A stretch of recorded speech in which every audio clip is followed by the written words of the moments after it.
ભાભર તાલુકાના રૂણી ગામેથી મોટું જુગારધામ ઝડપાયું. બનાસકાંઠા તેમજ જજ્જર જિલ્લાઓમાંથી જુગાર રમવા મોટા ગજાના જુગારીઓ આવતા રમવા.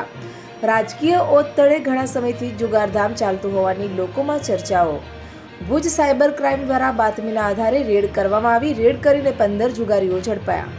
રૂણી ગામના પૂર્ણ સરપંચ રાજકીય આગેવાન શંકરભાઈ ચૌધરી ગંગારામભાઈના ખેતરમાંથી જુગારધામ ઝડપાયું, જેમાં રોકડ રકમ રૂપિયા 3,74,800, 16 મોબાઈલ જેની કિંમત 80,000 તેમજ 3 4 વ્હીલર, એક બાઇક સહિતના મુદ્દામાલ કુલ 12,84,800ના મુદ્દામાલ સાથે 15 જુગારીઓ ઝડપાયા. પોલીસ રેડ દરમિયાન ઝડપાયેલા આરોપીઓને પકડી લીધા.